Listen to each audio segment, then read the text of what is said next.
Seigneur, sur ceux qui se sont avancés. Tu connais chaque besoin.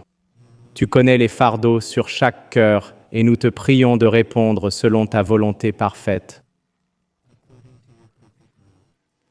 Seigneur, bénis aussi nos sœurs baptisées aujourd'hui. Nous te louons pour leur choix et la nouvelle vie qu'elles ont en toi. Je prie que tu les guides dans leur expérience d'une vie engagée envers toi.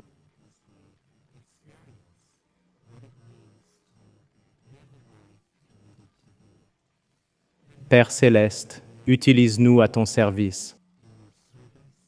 Que le message d'aujourd'hui nous prépare, nous imprègne de ton esprit pour l'œuvre à venir.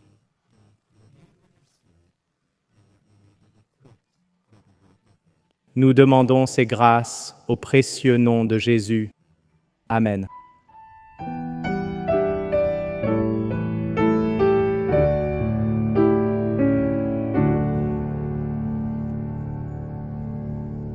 C'est un honneur de proposer le vote pour accueillir non seulement les 2 femmes baptisées aujourd'hui, mais aussi Sikusa, qui rejoint notre Église par profession de foi sur son baptême antérieur. Y a-t-il une motion pour leur adhésion aujourd'hui? Y a-t-il quelqu'un pour appuyer? Très bien. Tous ceux en faveur, levez bien haut la main. Accueillons ces 3 personnes dans notre famille. Et merci beaucoup pour votre chaleureux accueil. Nous voulons leur offrir un certif, pas un chèque cadeau, mais un certificat de baptême. L'évangile de Jésus-Christ est un cadeau. Celui-ci est pour toi, Sikusa. Voilà, que Dieu vous bénisse. Que Dieu...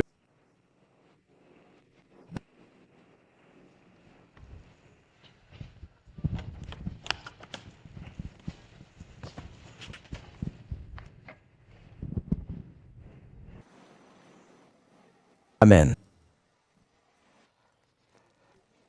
Eh bien, que Dieu vous bénisse. Merci pour votre fidélité malgré l'ouragan. Ce matin, les arbres pliaient à l'horizontale. J'ai dit à ma copine, j'espère que quelqu'un viendra. On vous remercie pour votre dévouement. Pour ceux qui regardent, on a des pluies torrentielles en Californie dont on avait bien besoin. Mais si on prie pour la pluie, il faut aussi se préparer à l'orage. En ce moment, on est en pleine tempête. On a perdu l'électricité jeudi dernier. On prie pour tenir jusqu'à la fin du message. Bienvenue à ceux qui nous rejoignent en ligne sur Facebook, Amazing Facts TV ou autre chaîne.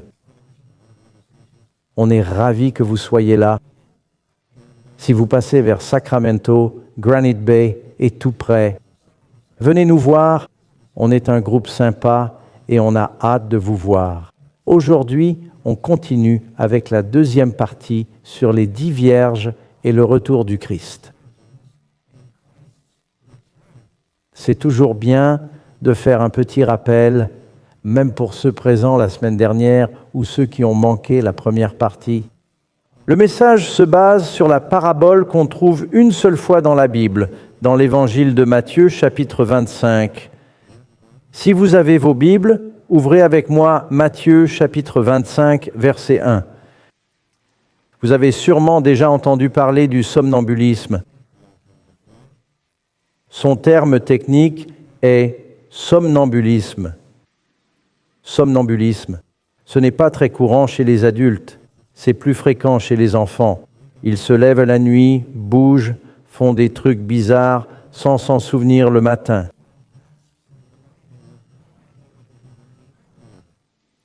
J'ai entendu une histoire fascinante à ce sujet. On en a parlé dans notre émission radio Bible Answer. Rebecca Armstrong s'est réveillée à 2h du mat en 2005, a entendu du bruit dehors, a regardé par la fenêtre et a vu son mari Ian qui tondait la pelouse. À 2h du mat, tondeuse électrique branchée, à poil. Il avait peut-être eu quelques épisodes avant, mais rien d'aussi fou. On lui avait dit que le réveiller brusquement pouvait être dangereux. Alors, elle est descendue et a débranché la tondeuse. Il a continué à tondre avec la tondeuse éteinte. Elle est remontée. Et peu après, il est revenu en titubant, s'est couché. Le lendemain, elle lui en a parlé. Il a dit, « J'ai rien fait de tel. » Les voisins ont confirmé avoir entendu, ouvert leurs fenêtres et tout vu. Donc, un mec dehors en tenue d'Adam, tondant la pelouse. Somnambulisme. Parfois, l'Église fait du somnambulisme aussi, agissant sans réfléchir, inconsciente. Bon, passons à autre chose. Relisons cette parabole, Matthieu 25. Ça suit le discours des Oliviers où Jésus annonce son retour. Et ça en fait partie. Dans une Bible à lettres rouges comme la mienne, tout se suit. En rouge, c'est l'enseignement de Jésus. Jésus commence le chapitre 25 par « alors ». Il commente ce qu'il vient de dire, tout est lié. Alors le royaume des cieux sera comme 10 vierges avec leurs lampes allant vers l'époux. 5 étaient sages et 5 étaient folles. Les folles prirent leurs lampes sans huile. Les sages en prirent. C'est le moment d'allumer la lampe, je pense.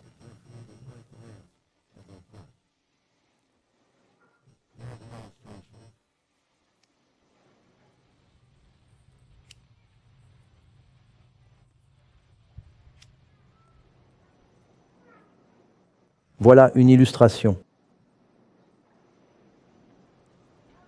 Aïe, je me brûle. Bon.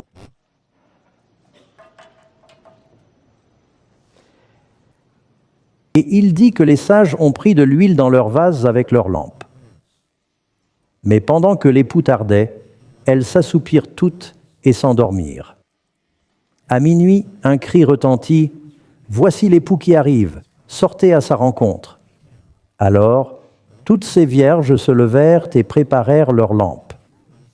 Les folles dirent aux sages, « Donnez-nous de votre huile, car nos lampes s'éteignent. » Les sages répondirent, « Non, il n'y en aurait pas assez pour nous et vous.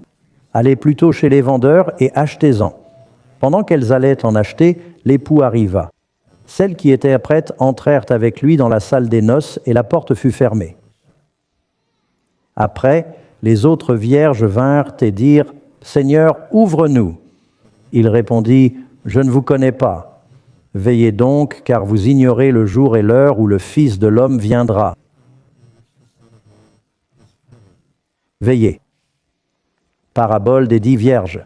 Revoyons vite ce que représentent certains symboles de cette parabole. Alors, cette parabole parle de ceux qui vivront avant le retour du Christ, évoquant l'attente et la préparation.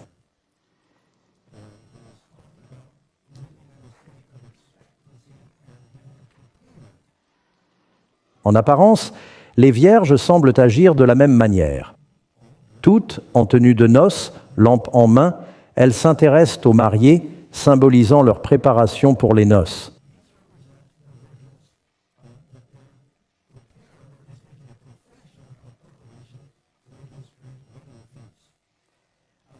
L'histoire montre que jusqu'à la fin, le vrai et le faux coexistent, comme le sincère et le contrefait.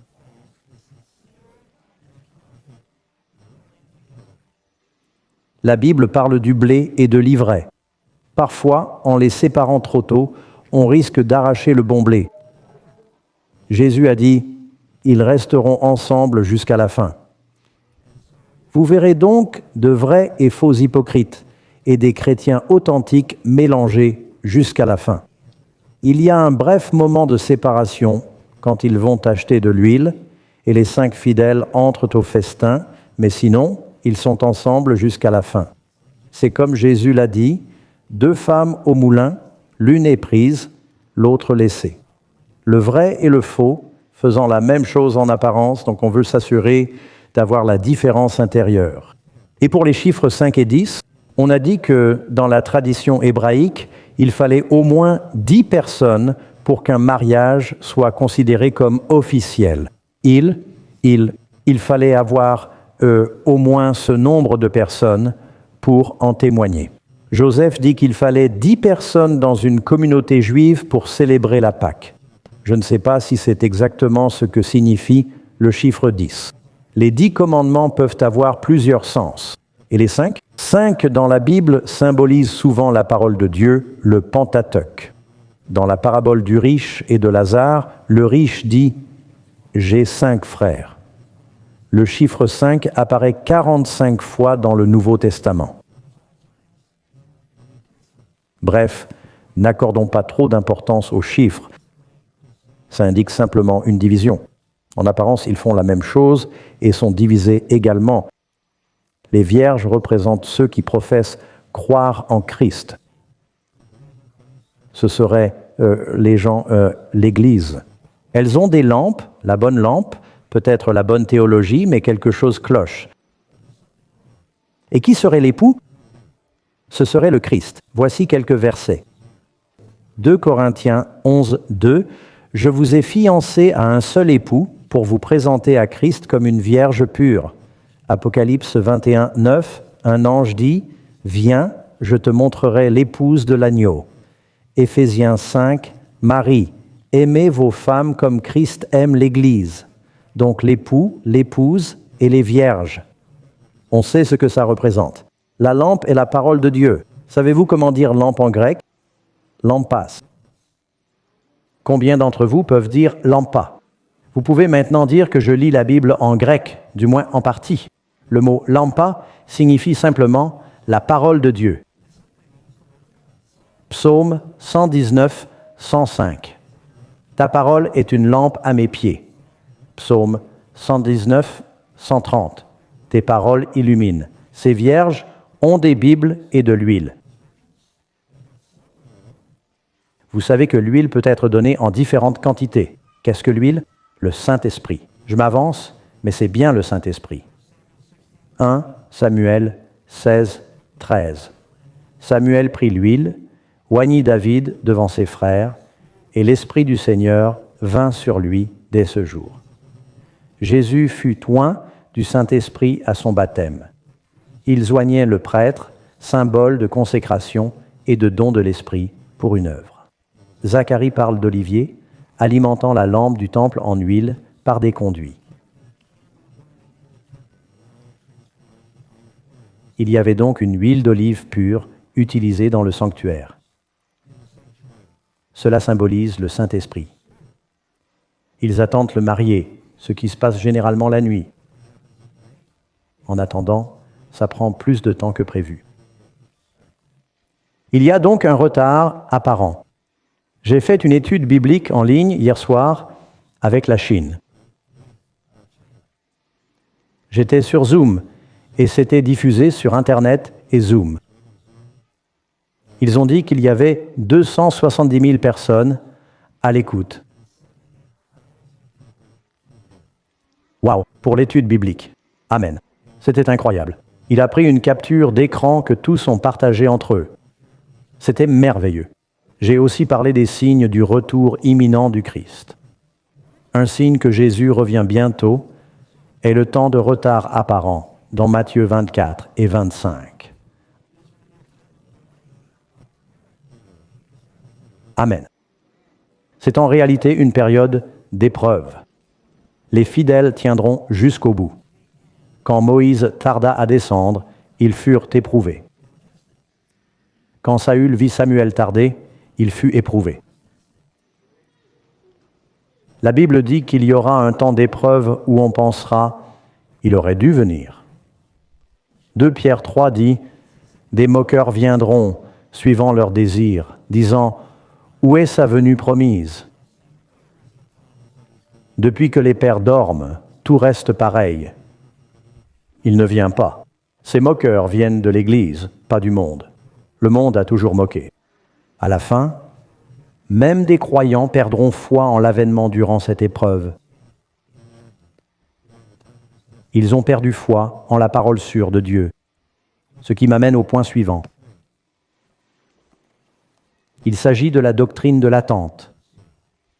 C'est là où on s'est arrêté la semaine dernière. Que Dieu nous garde si les chrétiens cessaient de croire au retour imminent et certain du Seigneur. Une influence sanctifiante touche chaque croyant depuis l'époque des apôtres jusqu'à nos jours. Ne perdons jamais cet enthousiasme pour le retour prochain du Seigneur. Vous pensez? Pasteur Doug, ça fait 2000 ans. Comment parler de bientôt? Mon grand-père disait qu'il reviendrait bientôt. Il est mort, puis mon père, et il est mort aussi. À la Première Guerre mondiale, on disait « c'est ça, il arrive bientôt ». Et nous voilà, dans un tout autre siècle. Pierre a dit « un jour pour le Seigneur est comme 1000 ans ». On est à 6000 ans du Christ, puis 1000 ans avec lui au ciel, comme un sabbat. Nous sommes au crépuscule du monde. Ne perdez pas la foi maintenant, mes amis. Amen. L'époux arrive. Tite 2, 13. Attendant la bienheureuse espérance, l'apparition de notre grand Dieu et Sauveur Jésus-Christ. Quel beau verset. Il ne dit pas seulement que Jésus est Sauveur, mais notre grand Dieu est Sauveur, Jésus-Christ. L'attendre. Nous devons attendre sa venue. 2 Pierre 3, 14. Bien-aimés, dans cette attente, efforcez-vous d'être trouvés sans tache, irréprochables, dans la paix. 1 Jean 3, 2, 3. Quand il paraîtra, nous serons comme lui, car nous le verrons tel qu'il est. Notez bien. Quiconque a cette espérance se purifie comme lui est pur. Quel espoir! L'espoir du retour du Seigneur. Croire au retour imminent du Seigneur a un effet sanctifiant et purifiant. Si vous pensiez mourir la semaine prochaine, cela vous affecterait spirituellement. Y a-t-il des choses que vous feriez différemment? Serait-il plus facile de résister et vaincre la tentation? Eh bien, vous savez quoi, mes amis? Nous n'avons pas beaucoup de temps. Qu'est-ce que notre vie? La Bible dit que c'est comme un souffle, comme l'herbe qui pousse le matin et se fane le soir. Comparé à l'éternité, que sont 70, 80, 90 ans, qu'est-ce que c'est? Ce n'est rien. Quand la Bible dit « Soyez prêts à l'heure que vous ne pensez pas », on ignore quand on va mourir. Peu reçoivent un avis médical disant « 6 mois à vivre ». Parfois, c'est 2 mois ou plus long. Parfois, ils se trompent et on vit plus longtemps. On ignore quand viendra notre dernier battement de cœur ou souffle. Vivons toujours dans l'attente, car à la mort, la prochaine pensée sera la résurrection. Quand le Seigneur viendra, la plupart diront que c'était trop tôt. Ils ne diront pas que c'était trop tard. Alors, gardez ce sens de l'attente. Un chrétien doit équilibrer, planifier pour 1000 ans, vivre chaque jour comme le dernier. Planifiez, pensez à l'avenir, mais vivez saintement comme si c'était votre dernier jour. Puis il dit, « Pendant ce délai apparent, qu'arrive-t-il aux 10? Sages et insensés. Ils s'endorment. » Alors, j'ai entendu des pasteurs analyser cette parabole en disant, « Bah, dormir n'a rien de mal. Le sommeil, c'est bon, c'est sain. » Mais on ne parle pas de santé ici, on parle de sommeil spirituel. Dans cette histoire, dormir, c'est mauvais. Jésus a dit, veillez. Qu'est-ce qu'il veut dire par opposition au sommeil? Difficile de veiller en dormant. J'étais agent de sécurité. C'était dur car on bossait de minuit à 8 heures du mat. Et croyez-moi, juste avant l'aube, rester éveillé était un défi. Une fois endormi, je ne veillais plus. Pour rester éveillé, je me giflais, je faisais n'importe quoi.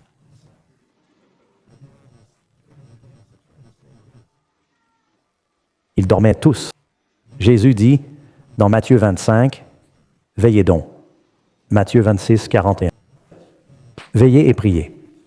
C'est au chapitre suivant, à Gethsémane. Que dit-il aux disciples? Ils se sont endormis. Il a dit, « Priez avec moi ». Qu'ont-ils fait à la place? Ils se sont endormis. Jésus a dit, « Veillez et priez pour éviter la tentation ». Quel risque si on dort à l'heure cruciale? On tombe dans la tentation. Veillez et priez. 1 Thessaloniciens 4, 5. Pardon, 1 Thessaloniciens 5, 4. J'ai dit que je suis dyslexique. Mais vous, frères, n'êtes pas dans l'obscurité pour que ce jour vous surprenne comme un voleur. Vous êtes fils de lumière et fils du jour. Nous ne sommes pas de la nuit ni des ténèbres. Donc, ne dormons pas comme les autres, mais veillons et soyons sobres. Même les vierges fidèles se sont endormies. Des croyants ignorent l'époque et ne partagent guère leur foi.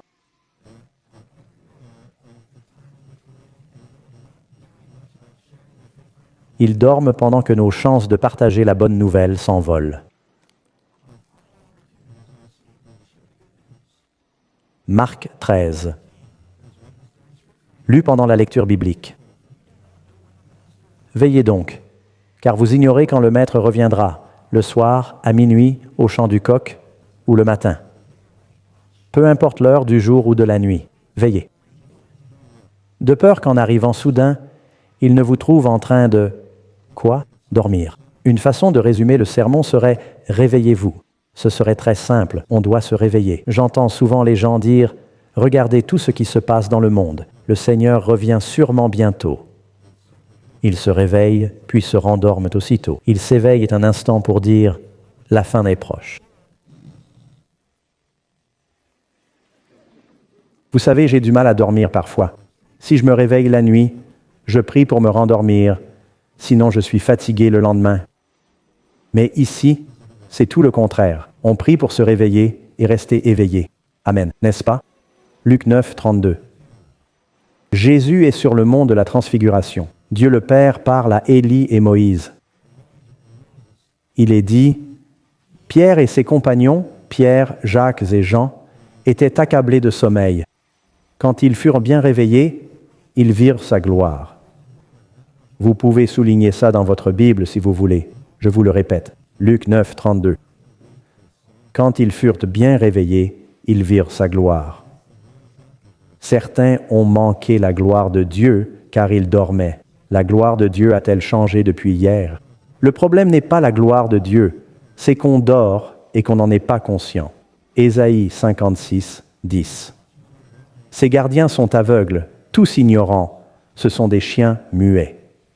C'est lui qui le dit, pas moi. Ils ne peuvent pas aboyer, dormir, s'allonger, aimer sommeiller. Pas que les fidèles qui dorment, parfois c'est le pasteur en chair qui endort son assemblée. On dit que s'il y a du brouillard en chair, il y a de la brume dans les bancs. Les pasteurs doivent aussi se réveiller et prêcher sur le second avènement. Oui, Jésus l'a fait, nous devrions. Amen, amen. Avez-vous remarqué qu'en dormant, on est dans un monde fantastique? On pense à des choses folles. Je ne sais jamais quoi dire quand on appelle notre émission biblique en disant « Pasteur, j'ai fait ce rêve ». Il raconte un truc bizarre et on doit l'interpréter. Je dis « C'est la pizza tard le soir, voilà ce que ça veut dire. Je ne suis pas Joseph. »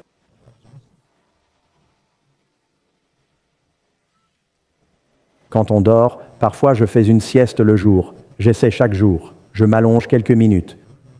Si je peux me reposer, perdre conscience, vous savez, une sieste éclair, si je perds conscience juste 20 secondes, ça change tout. Je le remarque. C'est comme si le cerveau redémarrait. Quelqu'un voit de quoi je parle? Parfois, allongé, je me demande, ai-je dormi? Et je ne sais pas. Mais si j'ai eu des pensées folles et oublié où j'étais, j'ai probablement dormi. Je ne recommande pas ça. Je dis juste qu'en dormant, on ne pense pas droit. Oui. On doit être éveillé, conscient et attentif. Oui. Quand ce cri résonne-t-il dans la parabole? À minuit, à l'heure la plus sombre. Que signifie « à l'heure la plus sombre » ? Eh bien, plusieurs choses. Notez dans Exode 12, 29, à minuit, l'Éternel frappa tous les premiers-nés d'Égypte. Quand la plaie a-t-elle frappé, signalant la libération des Israélites?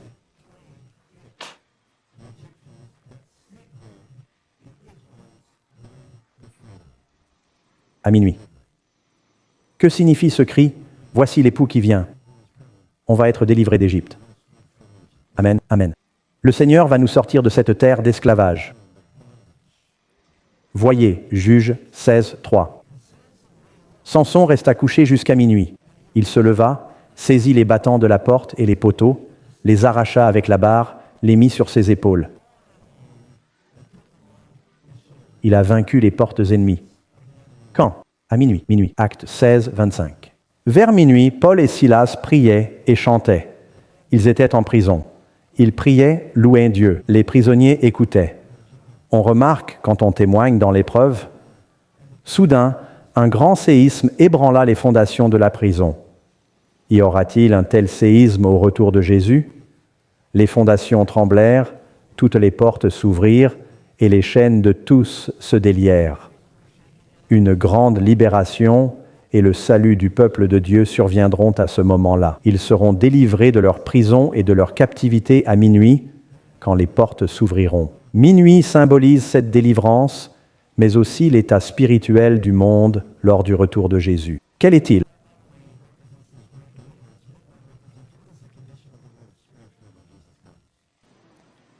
L'obscurité recouvre la terre. Ésaïe 62. Des ténèbres épaisses couvrent la terre et le peuple. Que dit Jésus des conditions avant son retour?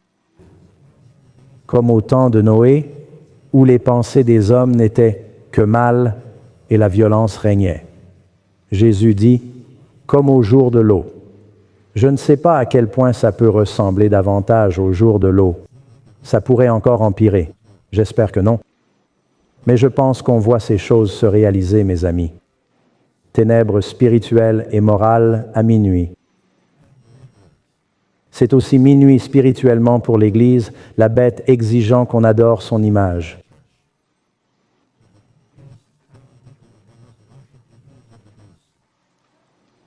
Paul dit dans 2 Timothée 3, « Les méchants empireront, trompant et étant trompés. » C'est un temps de ténèbres spirituelles à minuit, et après, soudain, le Seigneur vient.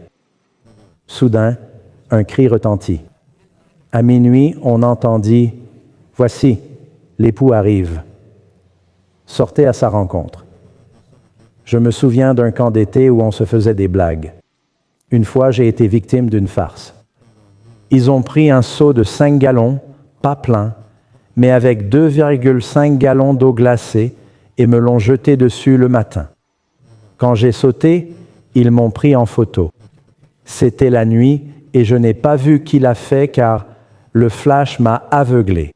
Tout ce que j'avais fait, c'était mettre des requins morts sous la tente des filles. Je ne sais pas pourquoi elles étaient si fâchées. Je me rappelle d'un gamin, quelqu'un s'est approché de sa tête le matin avec une trompette pendant qu'il dormait. Et ils ont fait « pouet » voir sa tête quand il se réveille, ses cheveux dressés et une trompette qui lui souffle dans les oreilles. C'est comme ça que ça va être pour beaucoup. Waouh, ça va être un choc. Ils seront aussi surpris que l'armée de Pharaon quand la mer Rouge se refermait sur eux, sans issue. Soudain, un cri retentit. Une fois ce cri entendu, mes amis, c'est fini. Les sauvés sont sauvés. Les perdus sont perdus. Jésus dit, « Comme l'éclair brille d'est en ouest, ainsi sera la venue du Fils de l'homme. » Élie et Élisée marchaient quand un char de feu les sépara. C'est là qu'on voit une grande différence. Certains se sont préparés. La différence entre les sages et les insensés n'est pas si compliquée à voir.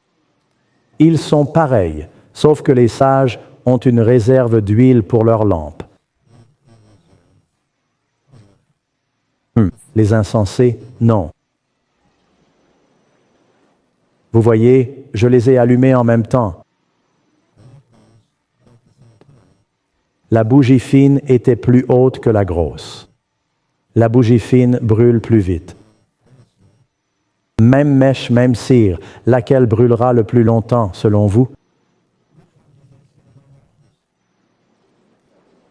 Celui qui a la réserve, va durer plus longtemps. Que signifie l'huile extra des sages dans leurs lampes? Ils avaient tous de l'huile. Le Saint-Esprit peut être donné à différents degrés, vous savez. Les apôtres avaient l'Esprit avec Jésus, mais Pentecôte était différent, non? C'est le baptême du Saint-Esprit. On a besoin de la pluie tardive de l'Esprit, d'être prêt à être rempli. Si votre vase est plein d'autres choses, pas de place pour l'Esprit. Ça veut dire qu'ils sont scellés par l'Esprit au retour de Jésus. Réserve d'huile. Vous savez, il y a un moment pour amasser, pour stocker. Amasser n'est pas le bon mot. Joseph a amassé du grain en abondance, comme le sable de la mer, jusqu'à cesser de compter. C'était incalculable. Il a accumulé le grain. Pourquoi? Car une famine approchait. Dans l'arche, Noé a stocké plus que nécessaire pour un jour. Psaume 119, « J'ai gardé ta parole dans mon cœur ». Amis, avez-vous stocké la parole de Dieu? Dans l'Ecclésiaste, Salomon dit « Il y a un temps pour gagner et perdre, un temps pour garder, un temps pour rassembler et un temps pour jeter. » Paul dit dans Hébreux que certains sont comme des bébés, vivant de lait, devant grandir pour manger du solide. Ce n'est pas un message sur les bienfaits du végétarisme. La viande signifie ici nourriture, aliment solide. Avez-vous remarqué que les bébés mangent plus souvent, n'est-ce pas? Oui, Mike. Vous savez pourquoi? Car c'est du lait. Ça ne tient pas longtemps au corps. Avez-vous remarqué qu'après un repas chinois, on a faim 1 heure après? Est-ce vrai? Quelqu'un a-t-il fait une étude façon Mythbusters là-dessus? Je sais, si on mange des nouilles chop suey, c'est comme si c'était déjà prédigéré. On a faim 3 heures après et on se dit « J'ai pourtant mangé tout ça ». C'est pareil pour la nourriture pour bébé. La Bible dit qu'on doit commencer à manger la viande de la parole. Le matin, je prépare un grand bol de céréales, fruits secs et lait d'amande. On dit que ça tient au corps. Ça me cale pendant 10 heures. C'est de la nourriture solide. Je n'aime pas rester 10 heures sans manger, mais je peux si nécessaire. On ne peut pas se contenter de nourriture pour bébé tout le temps. Dans beaucoup d'églises, les gens n'ont que de l'amour et de la grâce, du superficiel, rien de substantiel. Repentez-vous, vivez saintement, comprenez la profondeur de la parole de Dieu. Si on devait grandir et manger solide, ce ne seraient pas ceux juste avant le retour qui diraient enfin « on va étudier ». Amen. Le pasteur Ross a dit ce matin que les pasteurs de Granby vont étudier la Bible, son histoire, ses traductions, ses livres. On espère vous y voir. On veut creuser et parler de ce qu'est la Bible, d'où elle vient. Oui, je pense que ça sera bénéfique et édifiant pour tous. Donc, on doit faire des réserves. Les vierges folles viennent aux sages et disent « Et sœur, tu peux m'aider ?» On dirait que pendant qu'on attendait, mon huile s'est épuisée.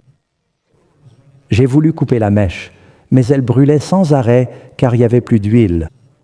On n'arrivera pas au mariage. Tu as une petite réserve. Tu peux partager.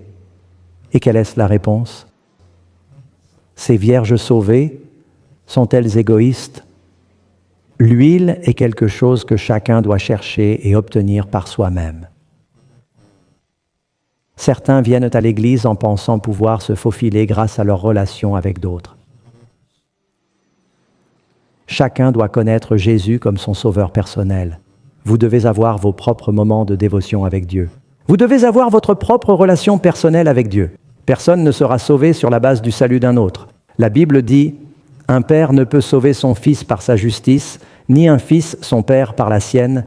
La justice du juste sera sur lui et la méchanceté du méchant sur lui. » C'est Ézéchiel 18, je crois.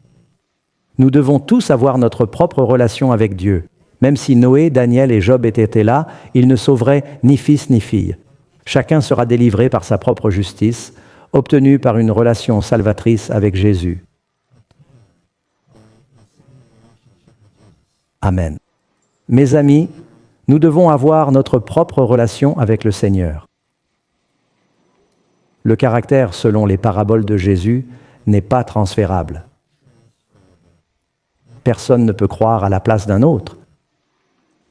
Ces vierges n'étaient pas égoïstes ou avares de leur huile. Elles savaient simplement que c'était impossible. Elles ont dit « si on partage, personne n'entrera ». On s'est préparé, on compte y aller comme prévu. Vous n'êtes pas prête, vous ne pouvez pas entrer. Un jour, le temps de grâce se termine. On le voit dans cette histoire. Amos 8, 11 et 12. « Voici les jours viennent, dit le Seigneur Dieu, où j'enverrai une famine sur le pays. Pas une famine de pain ni une soif d'eau, mais d'écoute des paroles du Seigneur.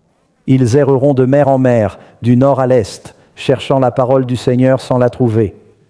Il arrive un moment où il est trop tard pour acheter sa propre huile. Pour l'instant, il est temps. Minuit n'est pas l'heure pour chercher de l'huile, mes amis. Amen. Amen. » Puis viennent ces mots effrayants. La porte fut fermée. Un jour, le temps de grâce se termine et la porte se ferme. Je me souviens d'une histoire d'un homme chargé d'un phare sur une côte rocheuse avec des récifs dangereux pour les navires.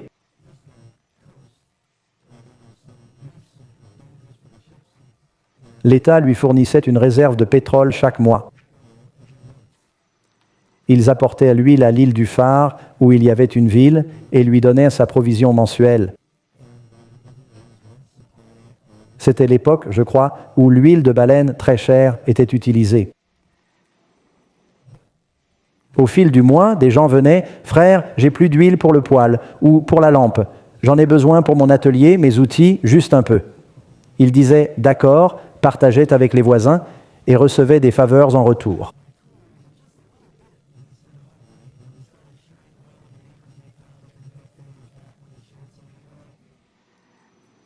Un mois, trop généreux, une tempête survint.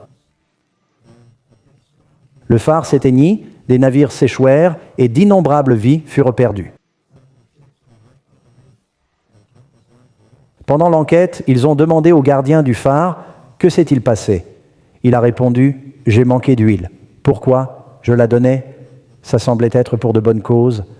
Ils ont dit « Le seul but de cette lumière, de cette huile, était de garder le phare allumé. » Ce n'était pas pour être donné. La priorité pour nous tous est d'avoir notre propre relation avec le Seigneur, et cette lumière est la chose la plus importante. Mais ensuite, il est dit que la porte fut fermée. Matthieu 25, 10. Pendant qu'elles allaient en acheter, l'époux arriva. Celles qui étaient prêtes s'entrèrent. Notez bien cela, mes amis. Celles qui étaient prêtes entrèrent. Jésus dit aussi, « Soyez donc prêts. » Êtes-vous prêts ? Celles qui entrèrent allaient acheter. Un temps viendra, Apocalypse 22, 11. Jésus déclarera que celui qui est injuste soit encore injuste, que celui qui est souillé se souille encore, que celui qui est juste pratique encore la justice, que celui qui est saint le demeure. C'est maintenant qu'il faut apprendre à vivre dans la sainteté et la droiture, avant que la porte ne se ferme, avant qu'il ne soit trop tard. Jérémie cite ce verset effrayant. Beaucoup diront, la moisson est finie, l'été est passé, et nous ne sommes pas sauvés. J'ai beaucoup voyagé en avion, et il faut être à l'heure pour son vol. Je sais que les vols peuvent être en retard ou annulés, mais c'est impardonnable si le vol est à l'heure et que vous êtes en retard. Exactement. Ils attendent rarement un passager en retard, car tout un réseau et un planning en dépendent. Je me souviens une fois, je devais prendre un vol pour parler à une retraite d'hommes, et j'ai attendu un peu trop longtemps. Je me suis laissé distraire par d'autres choses. En arrivant à l'aéroport, je me dis, ça ira, j'y arriverai. Vous savez, je passe la sécurité et j'y suis passé tellement de fois. Je sais que ma boucle de ceinture ne passera pas. J'enlève ma ceinture, même si on dit que ce n'est pas nécessaire. J'en ai assez d'être arrêté. J'enlève ma ceinture, je sors mon baume à lèvres, ça pourrait sonner n'importe quoi. J'enlève ma casquette, car il y a un petit bouton métallique dessus, je ne veux pas être retenu. Ce jour-là, j'étais particulièrement vigilant. Ne pas s'arrêter à la sécurité, tout enlever. Enfin, pas tout, vous voyez ?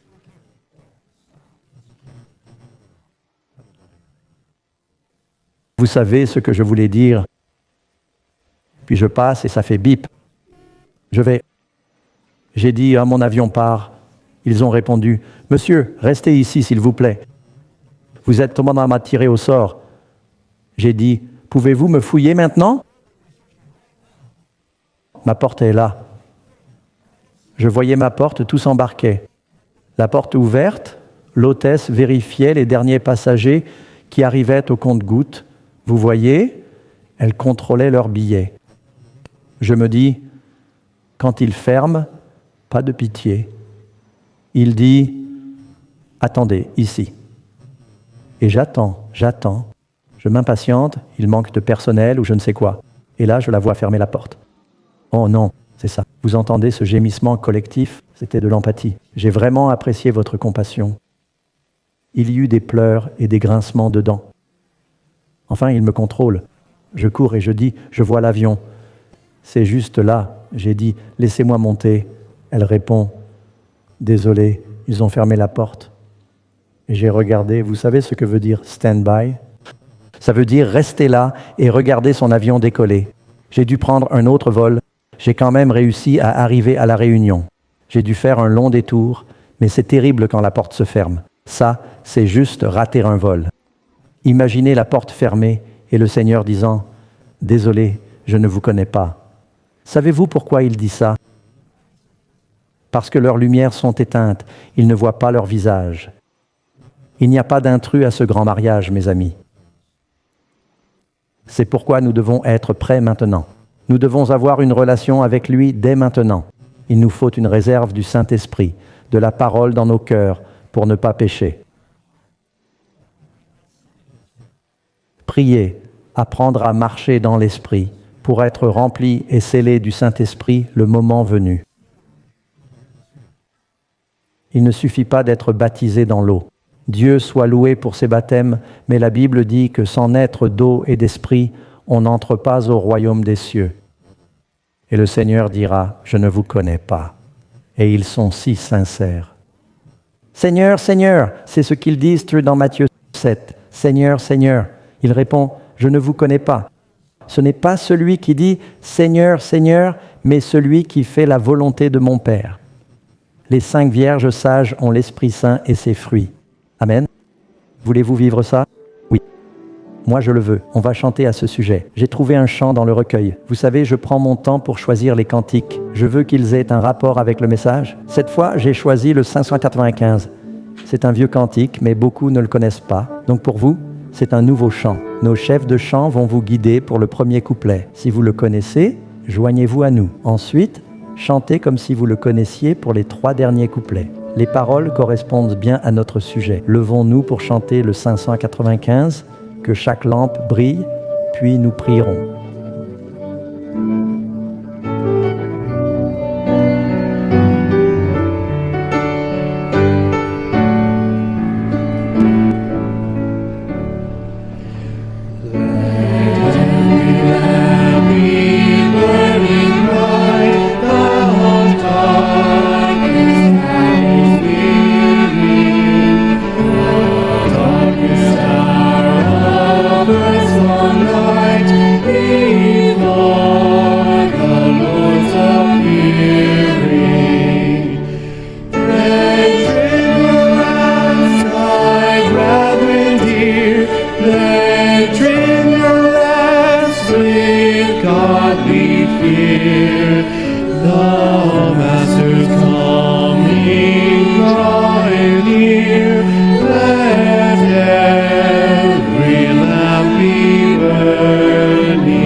Amen.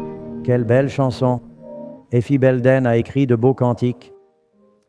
Croyez-vous au retour imminent du Seigneur? Amen. Tenez bon, mes amis. Gardez la main à la charrue sans regarder en arrière, car la parole de Jésus ne faillira pas. Il a dit « Je reviendrai ». Vivons chaque jour en croyant cette promesse. Amen. Je veux être prêt et vigilant. Est-ce votre prière? Père aimant, que chacun soit parmi les vierges sages, avec de l'huile en réserve, gardant ta parole dans nos cœurs, Seigneur, pour que notre lampe brille à la venue de l'époux.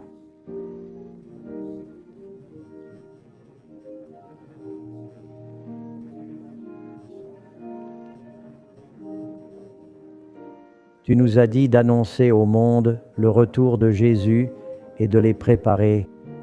Seigneur, nous venons à toi pour aller en ton nom. Bénis chacun, aide-nous à vivre un réveil, que nous soyons baptisés du Saint-Esprit. Nous te remercions, nous prions au nom de Jésus. Amen. Que Dieu vous bénisse, mes amis. Vous pouvez vous asseoir. Bon sabbat, vous pouvez partir. Rappelons que nous recevons les offrandes à la sortie. Les huissiers seront là. Soyez prudents en rentrant. Que Dieu vous bénisse.